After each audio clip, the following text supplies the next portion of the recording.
Bismillahirrahmanirrahim. Assalamualaikum warahmatullahi wabarakatuh. Jadi ini lanjutan part ketiga ya, dari nomor 21 sampai 30. Langsung, pada pipa bejana U terdapat air dan minyak seperti pada gambar.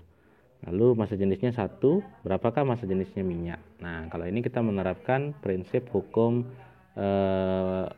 utama hidrostatik ya, di mana rumusnya adalah jika ada kayak begini, ada pipa U kayak gini, terus dia terdapat perbedaan ketinggian. Jadi ada yang di atas, ada yang di bawah, ada yang di sini. Maka misalkan ini adalah H1, di mana ini adalah massa jenisnya ρ1, dan ini adalah H2, di mana di sini massa jenisnya ρ2. Di ini kan ceritanya zat cairan yang berbeda ya. Maka rumusnya adalah ρ1 kali H1 sama dengan ρ2 kali H2.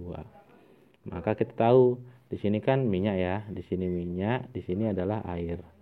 Maka kita lihat tingginya air ini kan 8 cm dikurangin sama 2 cm, yaitu sebesar 6 cm. Maka kita tulis ρ air kali H air sama dengan ρ minyak kali H minyak. Besar ρ air ini kan sudah ada ya, massa jenis air kan 1. Kita tulis saya 1, tinggi air kan 6 cm. ρ minyak itu yang ditanyakan, berapakah H minyak? H minyaknya sini kan 8 cm ya, 8. Maka ρ minyak sama dengan 6 dibagi 8. Kalau kita dibagi, sama-sama dibagi 2, 3/4 atau sebesar 0,75. Jadi jawabannya itu yang C. Ini kalau pipa U pakai rumus dasarnya ini. Oke.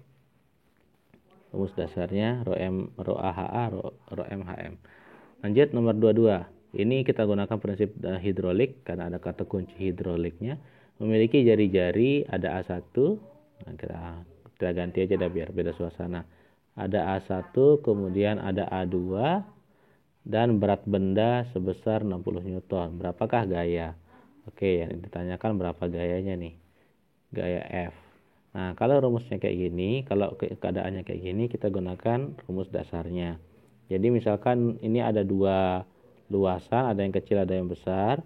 Nah, sini F1 menghasilkan tekanan A1 dan ini F2 untuk A2. Sehingga rumusnya adalah F1 per A1 sama dengan F2 per A2. Tapi karena ini digunakan di sini jari-jari, bukan area, maka kita ubah. Dimana A itu rumusnya kan pi R kuadrat kan. Jadi kita pakai perbandingan R-nya. Sehingga rumusnya menjadi F1 per R1 kuadrat sama dengan F2 per R2 kuadrat. Diketahui yang kecil itu F1-nya itu yang ditanyakan.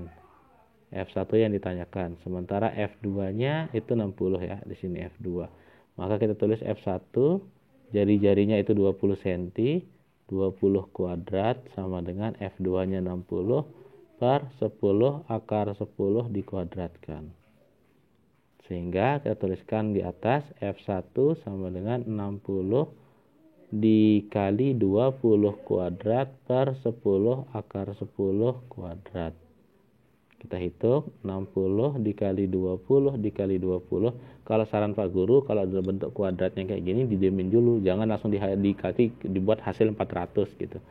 10 akar 10 dikuadratin jadi 10 kali 10 akar 10 kuadrat itu 10 juga.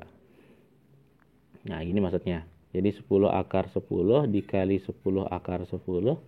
10 sama 10-nya Pak Guru tulis di sini. Dan akar 10 kali akar 10 itu nilainya 10. Nah, sini kan enak dicoret semua nih. 0 habis, 0 habis, 0 habis. Jadi 6 dikali 4 sama dengan 24 Newton. Jadi gitu ya. Kalau jari-jari, berarti kesimpulannya kalau jari-jari pakai rumus yang ini. Tapi kalau misalkan dia menggunakan luas, pakai rumus yang ini. Tidak perlu dikuadratin. Next, nomor 23. Sebuah balok kayu massanya M dan V dicelupkan dalam air yang massa jenisnya 1.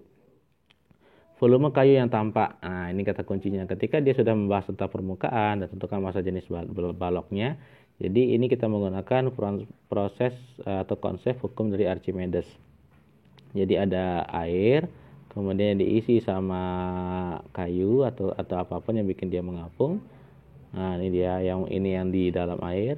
Maka rumusnya adalah ρ benda kali volume benda sama dengan ρ fluida kali volume benda yang tercelup. Seperti yang kita ketahui yang tampak di atas adalah 40%. berarti ini 40%, berarti yang di bawahnya kan 60%. Ya, kita menggunakan rumus ini, di mana rho benda kali volume benda sama dengan rho fluidanya ini sebesar 1 dikali volume bendanya yang tercelup itu 60%. 60% dari volume bendanya. Kita coret. Jadi rho benda itu sama dengan 0,6. Nah, jadi simpel ya. Jadi kalau rumus yang kalau ada bahas yang terapung-terapung begini, kalian menggunakan tinggal rumusin ini dia. Kalaupun tidak perlu angka nggak apa-apa, ya dia akan saling coret seperti ini. Next, nomor 24. Kecepatan air pada pipa berdiameter 5 adalah 4. Maka kecepatan air pada pipa yang berhubungan diameter 2 adalah gimana? Jadi ini menggunakan asas kontinuitas ya. Jadi ini ada pipa, kemudian dia mengecil, ada pipa besar, ada pipa kecil. Di sini 5 cm, ini diameter 1 sama dengan 5 cm. Kemudian kecepatannya V1 sama dengan 4 meter per sekon. Air masuk menembus di V2, diameter kedua adalah 2 cm, berapakah kecepatan kedua? Ini tanyakan ya. Nah, di mana rumusnya A1 kali V1 sama dengan A2 kali V2. Sama kayak yang tadi, jika A-nya itu enggak ada dan jadi pakainya diameter, maka kita pakai PR kuadrat, sehingga rumusnya berubah. D1 kuadrat dikali V1 sama dengan D2 kuadrat dikali V2. D1 di sini 5 kuadrat ya. 5 kuadrat dikali 4 sama dengan 2 kuadrat dikali V2. Berarti V2 sama dengan 25 kali 4 per 4. Nah, ini habis atau sama dengan 25 meter per sekon. Oke ya. Kesimpulannya, kalau ketemu soal yang kayak gini, jika menggunakan luas pakai yang atas, jika menggunakan diameter atau jari-jari dikuadratkan dengan menggunakan rumus yang bawah. Next. Luas penampang pipa air adalah sekian. Ada luasnya, ada kecepatannya, ditanyakan volumenya. Dikatakan volume, yang diketahui adalah ada luasnya. Oke, ada luasnya ya.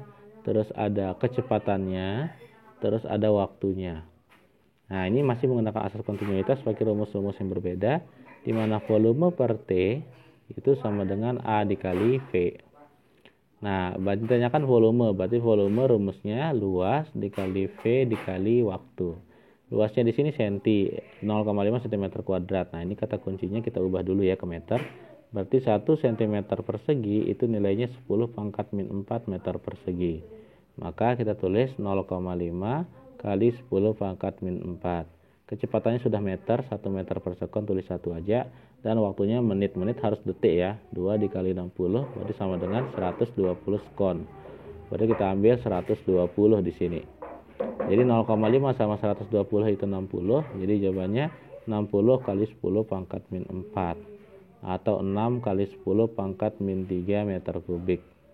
Kalau ini diubah jadi 0,006. 6 kali 10 pangkat min 3. Nggak ada jawabannya ya. Tapi ini jawabannya. Pak Guru mungkin salah buat di situ. Kesimpulannya, kalau ketemu soal yang kayak gini, kalian tinggal menggunakan rumus volume per T sama dengan A kali V. Dan menggunakan rumus satuan-satuan yang sudah baku. Sehingga kalau cm, kalian harus buat menjadi kayak gini. Oke, next ya. Nomor 26. Anggap udara mengalir horizontal pada sebuah pesawat terbang. Nah, ini kata kuncinya sudah pesawat terbang. Kalau pesawat terbang terus yang ditanyakan adalah gaya angkat F, maka kita pakai rumusnya F sama dengan setengah dikali massa jenis rho dikali A, V1 kuadrat dikurangin V2 kuadrat, dimana V1 itu lebih besar. Setengah dikali massa jenisnya sudah ada ini kan, massa jenisnya 1,2 dikali luasnya, mana luas? Nah, ini udah meter persegi ya, 10, kemudian kecepatan 1 itu 50, kecepatan 2 itu 40. 50 kuadrat dikurangin 40 kuadrat. Kebetulan ini sudut istimewa ya. Kalau pakai Pitagoras 50 40 itu berarti sebanding dengan 5 sama 4. Berarti ini 3, berarti ini 30. Jadi kita tulis 1,2 dikali 10 itu 12, dibagi 2 itu hasilnya 6. 6 dikali 30 kuadrat. Berarti 6 dikali 900 atau sama dengan 5400. Tidak ada ya, tapi nggak apa-apa, ini jawabannya memang. Kesimpulannya, kalau ketemu sayap pesawat terbang kayak gini, ditanyakan gaya angkat, maka rumusnya adalah tinggal yang ini. Dan kalian harus pastikan satuannya sudah meter atau belum. Next, nomor 27. Air terjun setinggi digunakan. Nah, ini kata kuncinya pembangkit listrik. Dan yang ditanyakan adalah debit. Maka kita langsung ke rumusnya, di mana rumusnya adalah Q sama dengan Rocky Gehung. Rho dikali efisiensi sama dengan daya. Pak Guru salah tulis, bukan Q. Daya nih ya. Jadi besarnya P sama dengan Rocky GH dikali sama efisiensi. Jadi rho itu artinya massa jenis, karena dia di sini air, maka massa jenisnya itu kita pakai air 1 dikali 10 pangkat 3 1000 maksudnya. Dan debit yang ditanyakan itu yang Q, gravitasi 10, ketinggiannya sebesar 10 meter, dan efisiensinya ini persentase ya, 80% atau 0,8, dan daya listriknya 1000 watt. Ini 1000. Yang ditanyakan Q, ini habis, ini 1 berarti. Maka Q sama dengan 1 per 10 kali 10 kali 0,8, 800 ya. 1 per 800 itu berarti kalau Pak Guru kaliin 1000, karena kita ubah ke liter ya. Jadi ini coret 2, 10 bagi 8 itu 1,25 liter per sekon. Harusnya ini. Kenapa Pak Guru kali 1000? Karena kan ini satuannya meter kubik nih. 1 meter kubik itu sama dengan 1000 liter. Sehingga karena satuannya di sini semua liter, maka Pak Guru ubah ke liter per sekon. Dikali 1000. Jadi kalau ketemu soal kayak gini, kesimpulannya kalian tinggal gunakan rumus yang ini. Di mana Pak Guru kasih detailnya, yaitu di mana P ini adalah daya listrik. Listrik yang dihasilkan satuannya adalah watt. Kemudian ini adalah massa jenisnya, biasanya air 1000 nilainya. Kan jarang kan air terjun pakai listrik itu kan jarang pakai tenaga minyak jatuh.